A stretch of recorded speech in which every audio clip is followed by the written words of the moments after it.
नमस्कार। भारत मौसम विभाग के साप्ताहिक मौसम परिचर्चा में आपका स्वागत है। आज मई की पहले दिन है। मैं आनंद कुमार दास हूँ, जो नेशनल वेदर फोरकास्टिंग सेंटर में एक साइंटिस्ट हूँ। आज आप लोगों के साथ मैं पिछले हफ्ते की जो मौसम की हाल रहा उसके बारे में बातचीत करेंगे और आगे 2 हफ्ते में मौसम का हाल क्या रहेगा उसके बारे में थोड़ा सा बताएंगे। और ये चित्र के जरिए हम दिखा रहे हैं कि हीट वेव, हॉट ह्यूमिड और वार्म नाइट कैसे हुआ है। 3 दिन 25 अप्रैल, 26 अप्रैल, 30 अप्रैल को एक्चुअली जो वार्म नाइट हीट वेव का सिनेरियो दिखा गया है, ये चित्र द्वारा यहाँ हम देख सकते हैं। और इस हफ्ते में जो सबसे लोएस्ट मिनिमम टेम्परेचर रहा 16.5 डिग्री सेंटीग्रेड, वो आदमपुर पंजाब में 24 अप्रैल को था। 46.8 डिग्री सेंटीग्रेड वो बरमड़ में वेस्ट राजस्थान में 30 अप्रैल को देखा गया ना। अभी हम देखेंगे कि वार्म नाइट और हॉट ह्यूमिड सिनेरियो बहुत कम दिन, बट फिर भी ईस्ट इंडिया और सेंट्रल इंडिया में देखा गया। और रेनफॉल जैसे बताया कि नॉर्थ ईस्टर्न स्टेट में, अरुणाचल प्रदेश में और असम मेघालय में वहाँ हुआ है। एंड असम मेघालय में एक्सट्रीमली हैवी रेनफॉल भी 24-25 तारीख को हुआ है। और लगातार अरुणाचल प्रदेश में heavy to very heavy rainfall होता ही है। एंड देन केरला माहे में भी शुरुआत में हफ्ते की शुरुआत में हुआ है हैवी रेनफॉल। और ईस्ट इंडिया में हफ्ते के जो आखिर में सेकेंड हाफ में वो हैवी रेनफॉल हुआ है। और थंडरस्टॉर्म जैसे बताया गया कि ये पूरे भारत के सारे हिस्से में हम देख सकते हैं कि थंडरस्टॉर्म पूरा छाए हुए हैं डिफरेंट दिनों में। वो नॉर्थ वेस्ट और जो नॉर्थ हिस्से में जो थंडरस्टॉर्म हुआ है वो मोस्टली जो वेस्टर्न डिस्टर्बेंस उसके साथ जुड़े हुए थे।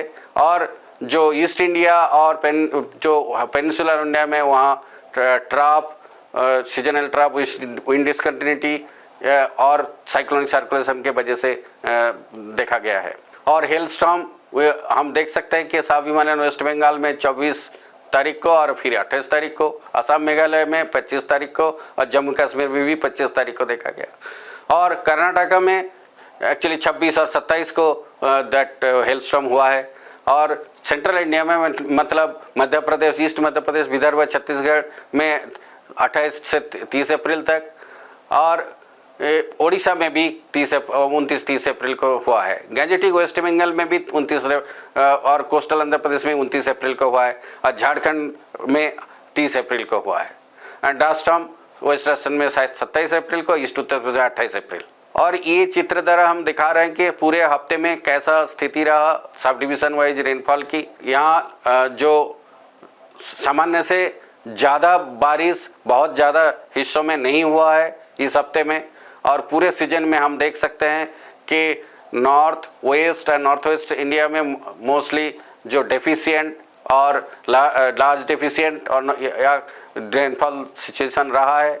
और सिर्फ जो सामान्य से ज़्यादा या एक्सेस जो रेनफॉल सिर्फ हम देख सकते हैं पेनिनसुलर इंडिया, ईस्ट इंडिया और कुछ सेंट्रल इंडिया के कुछ हिस्सों में। और नॉर्थ ईस्टर्न स्टेट वो पूरा डेफिशिएंट ही रहा।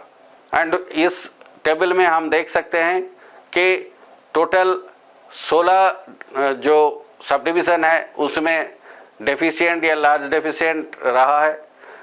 और 20 सब डिवीज़न जो सामान्य से ज़्यादा रेनफॉल। और कुल मिला के पूरे देश में हम -15% डेफिशिएंट। जबकि मध्य भारत और पेनिनसुलर इंडिया में रेनफॉल एक्सेस रहा, फिर भी पूरे भारत में डेफिशिएंट ही रहा। अभी अगले 2 हफ्ते की मॉडल फोरकास्ट देखें तो हम देख सकते हैं कि रेनफॉल दोनों हफ्ते में हम देख सकते हैं कि हिमालयन रीजन में और नॉर्थ वेस्ट इंडिया में रहा है। और नॉर्थ ईस्ट इंडिया में वो कंटिन्यूड रहा। और पेनिनसुलर इंडिया में भी हम देख सकते हैं कि रेनफॉल दोनों हफ्ते में रहा। बट वेस्ट कोस्ट दूसरे हफ्ते में वेस्ट कोस्ट पूरा भरे गए। और सामान्य से स्थिति देखेंगे, जो राइट साइड में चित्र है उसमें हम देखेंगे तो उसमें पूरे भारत में सामान्य से ज़्यादा ही रेन होगा। और उसमें सिर्फ वेस्टर्न हिमालयन रीजन और नॉर्थ ईस्टर्न स्टेट में सामान्य से कम रहेगा। पर दूसरे हफ्ते में वेस्टर्न हिमालयन रीजन में रेनफॉल स्थिति सामान्य हो गया है, लेकिन फिर भी नॉर्थ ईस्टर्न स्टेट में हम देख सकते हैं कि स्थिति सामान्य से फिर भी कम रहेगा रेनफॉल। और तापमान के देखें तो बायस करेक्टेड फोरकास्ट बोल रहा है कि सामान्य से स्थिति पूरे भारत में टेम्परेचर सामान्य से कम ही रहेगा, और वो दोनों हफ्ते में है। सिर्फ जो वेस्टर्न हिमालयन रीजन और नॉर्थ ईस्टर्न स्टेट वहाँ सामान्य से थोड़ा ज़्यादा रहेगा, और कोस्टल उड़ीसा, आंध्र प्रदेश और तमिलनाडु में भी थोड़ा सामान्य से ज़्यादा ही रहेगा। और दूसरे हफ्ते में वेस्ट बंगाल में भी स्थिति तापमान की स्थिति सामान्य से ज़्यादा ही रहेगा। और हीट वेव ऑन नाइट सिर्फ हो सकता है तो उड़ीसा और कोस्टल आंध्र प्रदेश में एक आध दिन हो सकता है। और इसके चलते हम चित्र में भी जो उड़ीसा और कोस्टल आंध्र प्रदेश में लो प्रोबेबिलिटी के दिखाया है हीट वेव के लिए। और कोई साइक्लोन नॉर्थ इंडियन ओशन में होने की संभावना नहीं है अगले 2 हफ्ते में, लेकिन वो जो पेनिनसुलर इंडिया में नॉर्थ साउथ ट्रैप के चलते साइक्लोनिक सर्कुलेशन देखा जा सकता है ओवर कुमोरिन और उसके आसपास के इलाका में, वो भी सिर्फ वीक 1 में। और बाकी जानकारी के लिए आप हमारे जो वेबसाइट और जो मोबाइल ऐप्स है वो इस्तेमाल कर सकते हैं। अपना ख्याल रखिए। नमस्कार।